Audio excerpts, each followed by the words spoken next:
Assalamualaikum warahmatullahi wabarakatuh.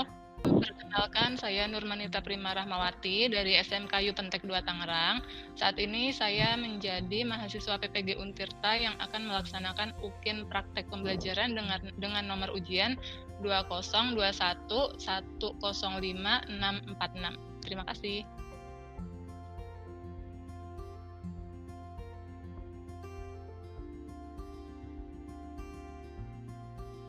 Assalamualaikum warahmatullahi wabarakatuh. Pada kesempatan ini, saya akan menunjukkan tahap pembelajaran asinkron pada praktik pembelajaran UKIN yang dilaksanakan pada hari ini, tanggal 19 Juli 2021.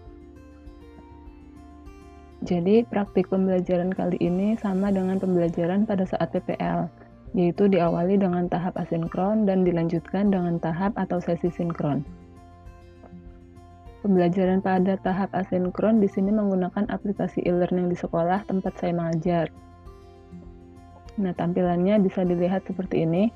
Yang pertama yaitu secara tidak langsung guru mengucapkan salam, kemudian menyampaikan materi yang akan dipelajari hari ini, beserta KD, IPK, dan tujuannya.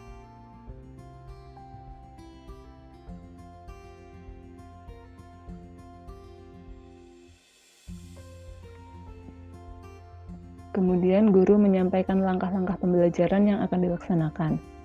Nah, di sini ada 5 langkah pembelajaran, yaitu yang pertama belajar mandiri, yang kedua mengerjakan soal uji pemahaman, yang ketiga mengerjakan LKPD, yang keempat belajar secara langsung melalui Google Meet, dan yang kelima mengerjakan soal evaluasi dan mengumpulkan LKPD.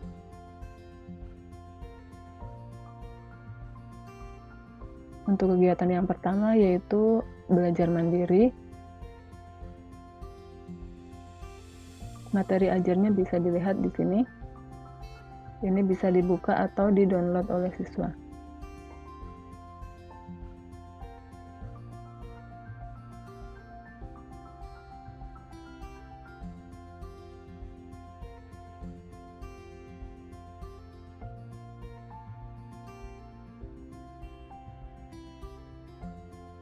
Kemudian kegiatan yang kedua yaitu uji pemahaman. Di sini siswa mengisi pertanyaan atau menjawab pertanyaan. Tujuannya untuk mengecek siswa apakah benar-benar aktif pada kegiatan asinkronus ini atau tidak.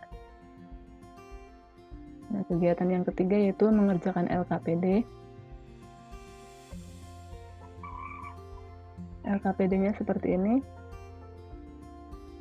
Siswa mengerjakan LKPD secara berkelompok menggunakan diskusi melalui grup WA.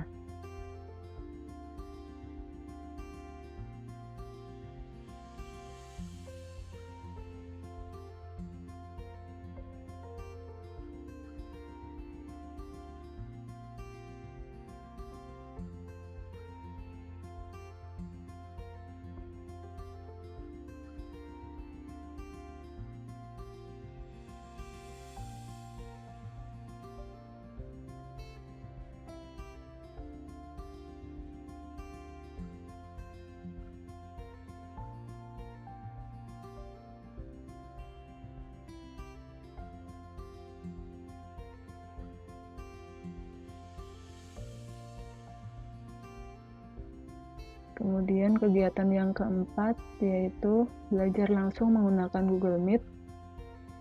Ini merupakan sesi sinkronnya. Kemudian kegiatan yang kelima atau yang terakhir yaitu mengerjakan soal evaluasi dan mengumpulkan LKPD. Nah, yang pertama siswa mengerjakan tugas evaluasi. Linknya jika diklik akan tampil seperti ini.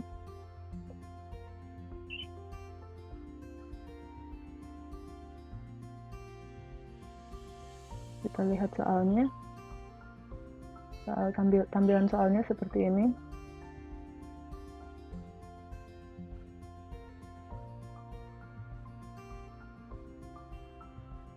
Kemudian yang kedua yaitu link untuk pengumpulan LKPD. Jika dibuka linknya seperti ini tampilannya.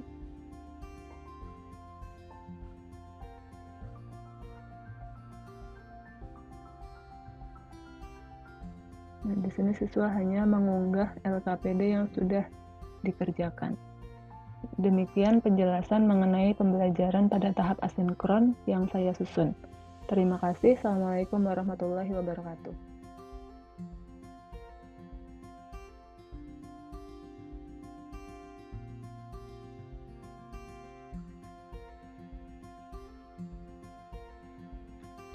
Oke, anak-anak ini udah gabung semua ya? Udah siap semua ya? Oh, saya nggak kedengeran suaranya. Nggak kedengeran? Yang lain gimana? Saya kedengeran nggak? Kedengeran. Kedengeran ya? Kedengeran. Coba Indra, gimana? Udah kedengeran belum?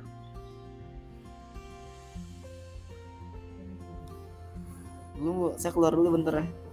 Oh iya.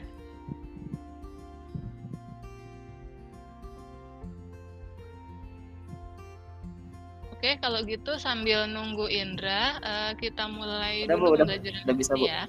Ya, oke. Saya ulangi dulu, saya awali. Assalamualaikum warahmatullahi wabarakatuh. Waalaikumsalam warahmatullahi wabarakatuh. Oke, baik anak-anak, karena waktunya sudah menunjukkan pukul 1:30 ya. Jadi kita mulai pembelajaran hari ini ya. Sudah siap ya? Oke, sebelumnya gimana kabarnya kalian hari ini? Baik. Alhamdulillah baik. Baik ya, sehat semua Alhamdulillah, ya? Bu, baik. Oke, alhamdulillah. Mudah-mudahan kita semua selalu dalam lindungannya ya. Amin. Bagi yang sehat, semoga selalu diberikan kesehatan ya. Dan bagi yang sakit, mungkin keluarganya ada yang sakit, semoga segera disembuhkan. Amin. Hari ini merupakan pertemuan kedua belajar matematika ya. Harus siap ya, dan harus semangat walaupun belajar dari rumah. Nah, kenapa harus semangat? Karena sekarang ini kalian sudah berada di kelas 12. Jadi tahun ini itu merupakan tahun terakhir kalian belajar di sekolah ini. Nggak ada kan yang pengen nambah setahun lagi di sekolah? Ada nggak nih yang mau nambah 1 tahun lagi nih tahun depan? Jadi guru ya, Bu ya? Oh, boleh. Jadi guru langsung tahun depan ya. Jadi lulus STM langsung sarjana ntar ya. Oke, kalau gitu sebelum mulai belajar, alangkah baiknya kita berdoa dulu ya. Supaya pembelajaran hari ini berjalan dengan lancar. Ketua kelasnya silahkan memimpin doa. Ketua kelasnya siapa kemarin ya, Ibu? Lupa. Siapa kemarin ya? Acep ya? Acep, coba Acep. Baik, teman-teman, sebelum kita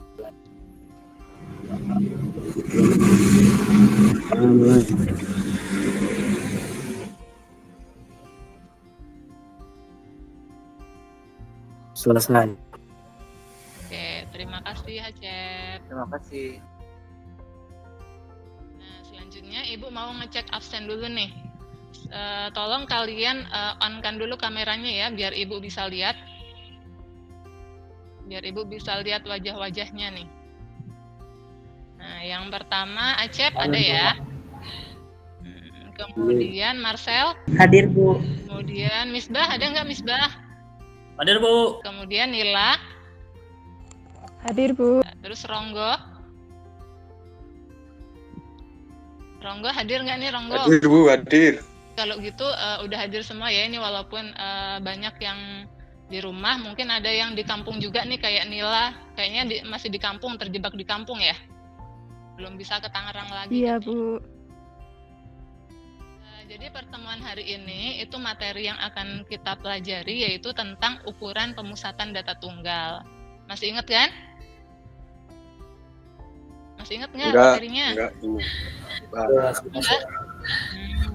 Sebenarnya materi ini itu sudah pernah kalian dapatkan ketika kalian duduk di bangku SMP. Kelas berapa coba? Masih ingat nggak? Kelas 3. Kelas 3 ya? Ya, jadi materi hari ini itu sifatnya hanya mengulang atau mengingat kembali gitu ya. Nah, yang masih ingat berarti bagus. Nah, yang udah lupa nanti diingatkan kembali gitu ya. Selanjutnya Ibu akan menyampaikan kompetensi dasar dan indikator pencapaiannya. Nah, kompetensi dasarnya yaitu menganalisis ukuran pemusatan data tunggal dan data kelompok. dan menyelesaikan masalah yang berkaitan dengan ukuran pemusatan data tunggal dan data kelompok.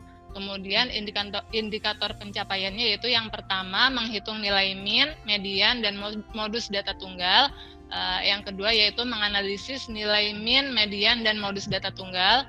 Kemudian yang ketiga yaitu memecahkan masalah kontekstual yang berkaitan dengan ukuran pemusatan data tunggal. Kemudian tujuan pembelajarannya yaitu melalui pembelajaran problem based learning dengan pendekatan konstruktivisme, peserta didik diharapkan mampu menghitung dan menganalisis nilai min, median, dan modus data tunggal, serta mampu memecahkan masalah kontekstual yang berkaitan dengan ukuran pemusatan data tunggal. Nah, kemudian untuk penilaiannya nih, ada 3 hal nanti yang akan Ibu nilai dari pembelajaran hari ini, yaitu yang pertama, penilaian pengetahuan itu melalui soal evaluasi, kemudian yang kedua yaitu penilaian keterampilan dari LKPD, kemudian yang ketiga yaitu penilaian sikap ya. Jadi kalian tolong untuk berpartisipasi yang baik. Baik, tadi kalian sudah buka siup ya? Ada yang belum buka siup? Ya, Bu. Udah ya? Bahan ajarnya sudah dibaca? Udah, Bu. Baru mau Sudah? belajar. Oke, LKPD-nya sudah selesai belum? Alhamdulillah, Sudah, Bu. Bu. Sudah, oke. Sekarang Ibu izin share screen dulu ya. Ibu akan memberikan penguatan kepada kalian supaya lebih paham lagi dengan materi ini. Karena ini merupakan dasar dari materi yang akan kita pelajari lagi di pertemuan selanjutnya. Sudah muncul? Sudah, Bu. Sudah. Sudah ya? Wis. Oke, kalau gitu Ibu akan menampilkan PowerPoint yang udah Ibu buat. Nah, materi kita hari ini yaitu tentang statistika. Statistikanya yaitu pada ukuran pemusatan data tunggal. Nah, ukuran pemusatan data tunggal itu meliputi min, median, dan modus gitu ya. Modus. Oke, sekarang ukuran pemusatan data tunggal. Ada yang tahu nggak definisi dari ukuran pemusatan data tunggal? Ukuran pemusatan data tunggal. Pengertian kan, Bu ya? Iya, pengertian dari ukuran pemusatan data tunggal. Adalah sembarang ukuran yang menunjukkan pusat segugus data yang telah diurutkan dari yang terkecil sampai terbesar atau sebaliknya dari yang terbesar sampai dengan yang terkecil. Yang pertama dulu yaitu min. Apa itu min? Coba dibaca, Marcel. Min itu nilai rata-rata yang diperoleh dari jumlah semua data dibagi dengan banyak data. Ya, rumus min itu ada berapa? 2. Ada 2 macam. Nih, Ibu tampilkan. Yang pertama yaitu rata-rata sama dengan jumlah data dibagi banyak data. Ini untuk data tunggal yang tidak berkelompok ya. Kemudian rumus rata-rata yang kedua yaitu rata-rata sama dengan, apa ini bacanya? Apa ini Sigma. bacanya? Sigma apa? Sigma XI dikali FI ya dibagi sigma FI. Ini untuk data tunggal yang Berkelompok. ya ini untuk data tunggal yang berkelompok. Biasanya kalau rata-rata yang atas yang data tunggalnya tidak berkelompok itu datanya diuraikan. Tapi kalau yang kedua yang data tunggal yang berkelompok itu biasanya disajikan dalam bentuk apa? Tabel. Tabel. Oke, kemudian yang selanjutnya yaitu median. Apa itu median? Median adalah nilai tengah dari kumpulan data yang telah diurutkan. Oh ya, Rongga ini kayaknya di kampung ya? Ya. Kelamaan di kampung kayaknya suaranya udah medok nih. Bu, kelamaan PPKM, Bu. Ini diperpanjang lagi, Bu. Aduh. Iya, ntar jadi tambah medok lagi. Gak apa-apa, Bu. Oke, terus ini rumusnya nih, rumusnya. Kalau median ada berapa macam rumusnya? Dua. Ada Dua. dua juga, yaitu yang membedakan adalah data dengan N ganjil dan data dengan N genap, atau banyaknya data merupakan bilangan ganjil atau banyaknya data merupakan bilangan genap. Nah, yang pertama ini merupakan rumus untuk mencari median jika banyaknya data merupakan bilangan ganjil. Rumusnya seperti ini ya.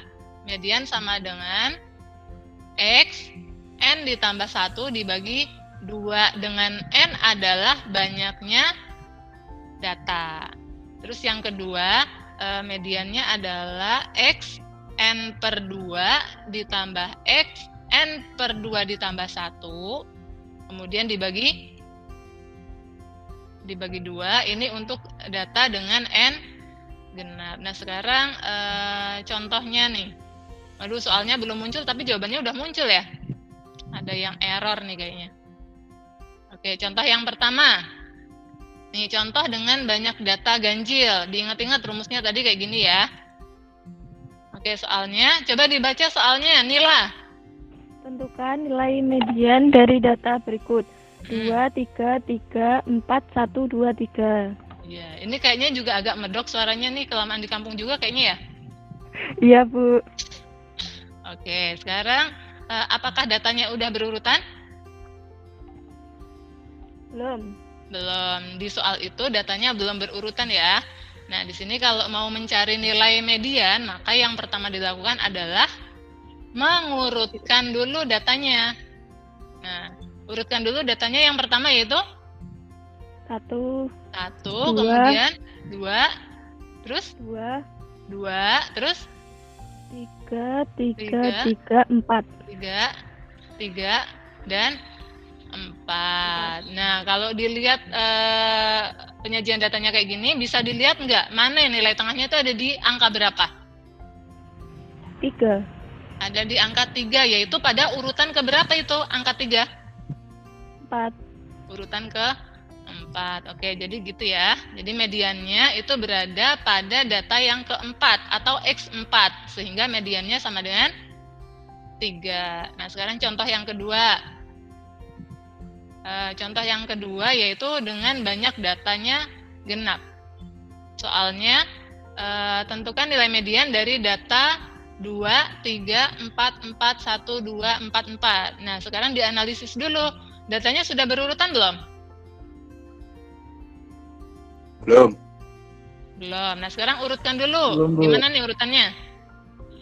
1, 2, Ya. 2, Ya. 3, 2, 3, 4 kali. 4 kali. 4.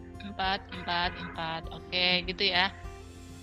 Nah, dari situ bisa kelihatan ya nilai tengahnya itu ada di mana? 3,5. Ada di mana? 3? 3,5. 3,5 dari mana? Itu kan nggak ada angka 3,5 di situ. 3,5. Iya, 3,5 di situ nggak ada angka 3,5. Gimana caranya mencari 3,5? Nilai apa itu? Gimana? 3 Mediannya berada di mediannya antara data ke berapa dan data ke berapa? data keempat dan data kelima. Iya, mediannya itu berada di antara data keempat dan data kelima. Data keempatnya yaitu 3, 3, data kelimanya yaitu 4, 4. Maka ditambahkan kemudian dibagi 2. 2, hasilnya baru 3,5 atau Nah. 3,5 atau 3/1/2 sama aja ya. Benar kan, Bu? Ya, sekarang yang modus. Yang ketiga ya ini ya, modus. Apa itu modus? Nilai Apa yang itu sering modus? muncul. Nilai yang Nilai paling yang sering sering muncul. Coba dibaca lengkap, Nila. Modus adalah data yang paling sering muncul atau data yang memiliki frekuensi terbesar. Ya. Nah, gimana caranya mencari nilai yang paling besar itu? Bagaimana caranya mencari nilai yang paling sering muncul itu? Itu Yang frekuensinya paling banyak. Iya, yang frekuensinya paling banyak itu kalau datanya disajikan dalam bentuk tabel biasanya ya langsung kelihatan yang frekuensinya paling banyak, oh berarti itu modusnya gitu. Tapi kalau misalnya datanya diuraikan, maka cara mencarinya yaitu dengan melihat mana nih data yang paling sering muncul gitu. Oke, sekarang Iya, Bu, contohnya. benar. Ibu sudah memaparkan kembali materinya, sekarang giliran kalian yang mempresentasikan LKPD-nya. Nah, sebelum ditunjuk, siapa nih yang mau mengajukan diri dulu? Kelompok berapa yang ingin tampil duluan? Silahkan. Saya aja, Bu. Oke, kelompok 1 ya? Yang satu. Kelompok 1. Siapa yang mau mempresentasikan? Indra ya? Oke, silahkan Indra. Yang sini ya. Ya.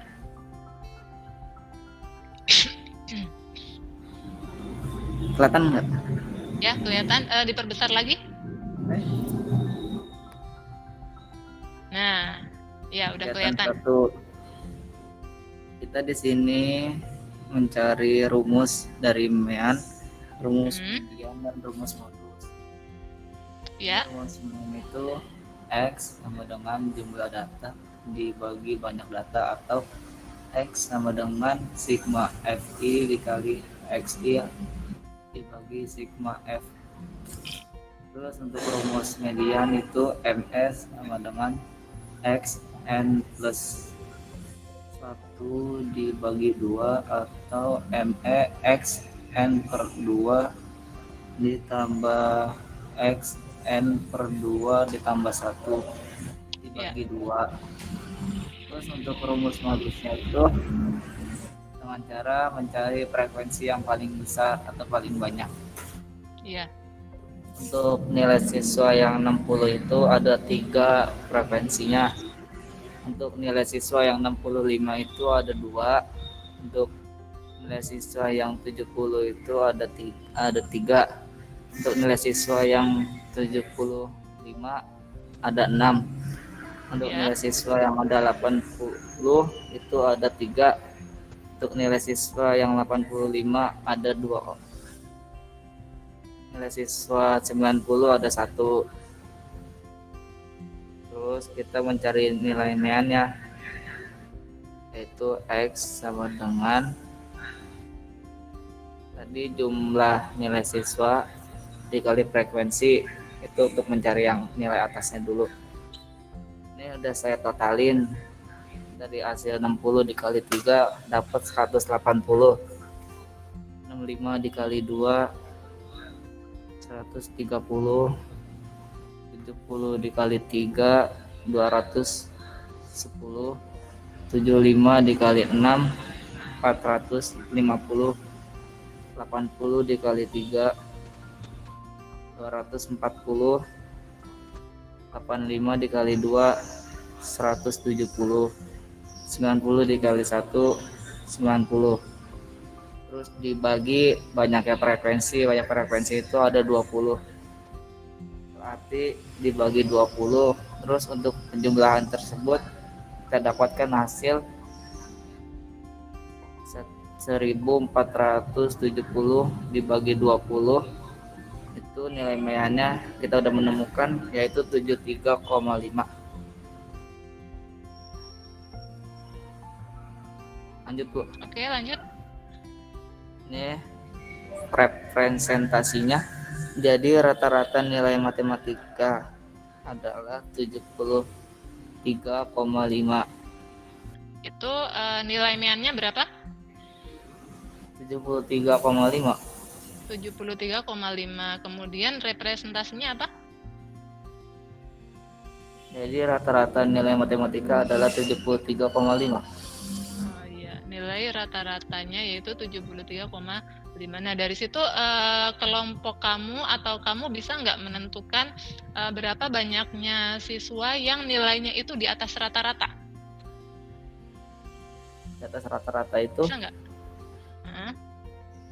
nilainya Berarti berapa nih? 75, 80, 85, 90. Yang berarti yang di atas rata-rata itu yang nilai siswanya 75, 80, 80, 85 dan 90. 5 dan 90. Jumlah siswanya ada berapa? Ada 20. Enggak, yang siswa yang mendapatkan nilai di atas rata-rata itu jumlah siswanya ada berapa jumlah siswanya? Ada 9, 10, 12. Ada 12. Kemudian berarti yang nilainya masih di bawah rata-rata berarti ada berapa siswa? Ada 8. Ada 8. Oke, jadi itu nanti bisa ditambahkan di bagian representasinya ya. Ya, Bu. Oke, sekarang yang kedua, coba dari kelompok 2 siapa nih yang mau mempresentasikan? Ya, Ya, iya. langsung ya, Bu.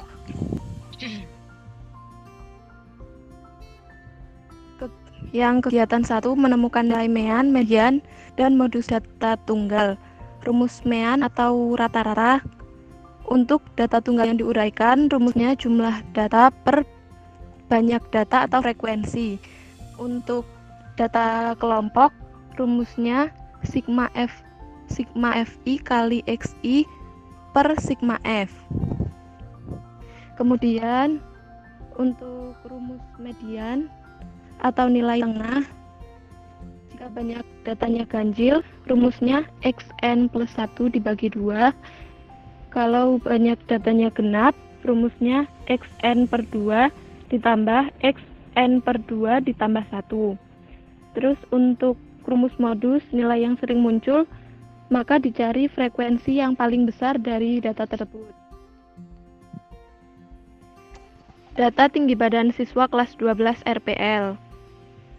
Dicari dulu frekuensi total 2 tambah 3 tambah 4 tambah 2 tambah 6 tambah 2 tambah 1.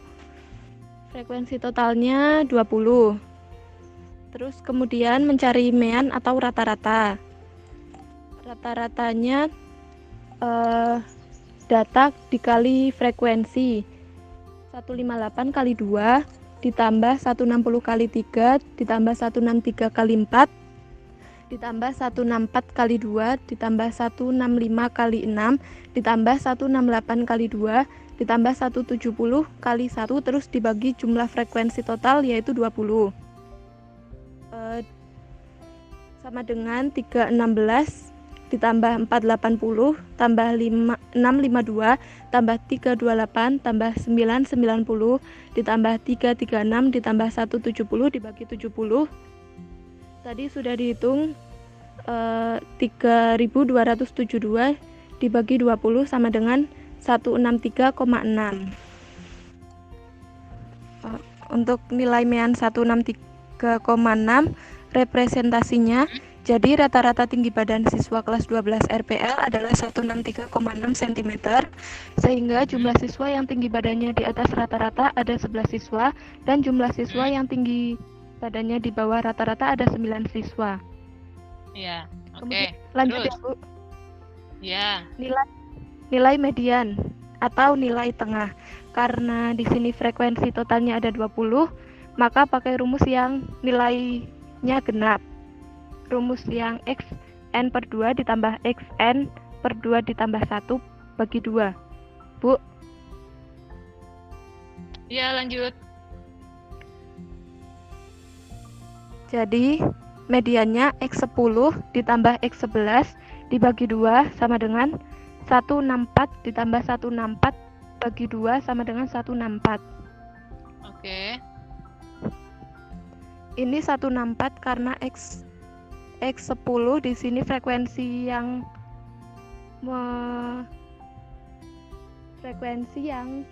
nilainya 10 adalah tinggi badan ke 164. Dan yang 11 juga 164. Ya. Kemudian representasinya, jadi setelah data diurutkan, siswa yang berada di tengah yaitu siswa urutan ke-10 dan 11, sehingga nilai mediannya 164. Lanjut ya, Bu. Ya. Kemudian nilai modus.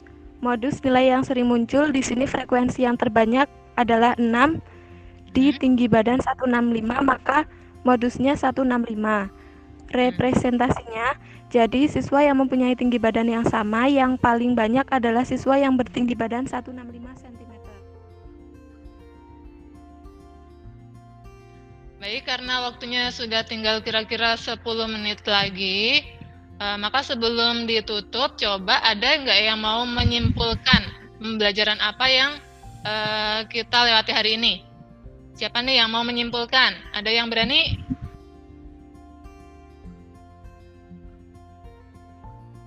Saya, Bu. Ya, boleh, silakan. Apa yang kita pelajari hari ini? Kita hari ini belajar tentang mean, median, dan modus data tunggal. Mean itu adalah nilai rata-rata, merupakan perbandingan dari jumlah data dengan banyak data. Marcel, sebentar, coba suaranya kurang jelas, Marcel.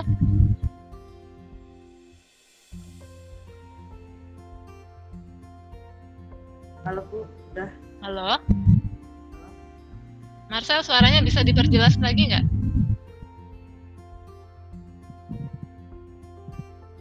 Halo? Sinyalnya Ya, silahkan. Halo, Bu. Gimana, Marcel? Coba diulangi lagi. Jadi pembelajaran hari ini itu kita tentang mean, median, dan modus data tunggal. Ya, terus? Kalau mean itu adalah nilai rata-rata yang merupakan perbandingan dari jumlah data dengan banyak data. Sedangkan median adalah nilai tengah dari suatu data yang telah diurutkan. Ya, terus? Sedangkan modus adalah nilai yang paling banyak sering muncul. Oke, jadi kesimpulannya seperti itu ya. Pembelajaran hari ini itu tentang mean, median, dan modus. Di mana mean adalah nilai rata-rata, median adalah nilai tengah, dan modus adalah nilai yang paling sering muncul. Nah, sebelum Ibu akhiri, ada yang mau ditanyakan terlebih dahulu nggak tentang materi ini? Nggak ada ya? Semuanya sudah paham ya? Paham, Bu. Paham.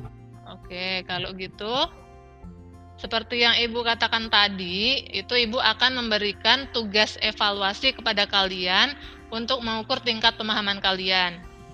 Nah, soal evaluasinya itu ada di SIUP, ada di poin terakhir. Nanti dibuka lagi ya.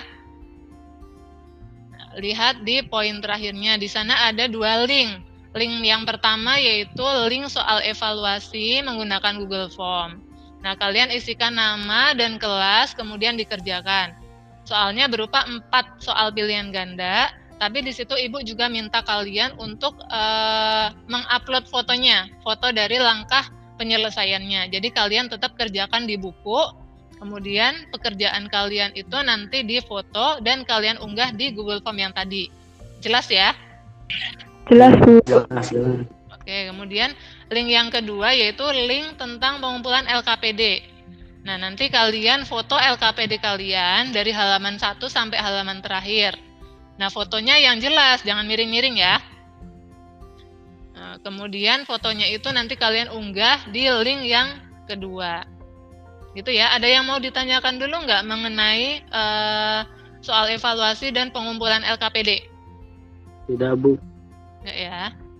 Oke, kalau gitu kalau nggak ada yang mau ditanyakan, maka kita akhiri saja ya pembelajaran hari ini. Pertemuan selanjutnya materinya yaitu ukuran pemusatan data kelompok. Hari Kamis nanti insya Allah ya, mudah-mudahan diberikan kesehatan dan panjang umur buat kita semua. Amin. Baik, kalau gitu kita tutup pembelajaran kita hari ini dengan bacaan hamdalah. Alhamdulillahirabbil alamin. Ya. Oke, mudah-mudahan ilmunya bermanfaat dan jangan lupa selalu jaga kesehatan. Perketat protokol kesehatan dimanapun kalian berada ya. Sampai ketemu lagi hari Kamis. Hari Kamis ya. Ibu akhiri. Assalamualaikum warahmatullahi wabarakatuh. Waalaikumsalam. Waalaikumsalam. warahmatullahi wabarakatuh. Ya, sampai ketemu lagi hari Kamis. Boleh live.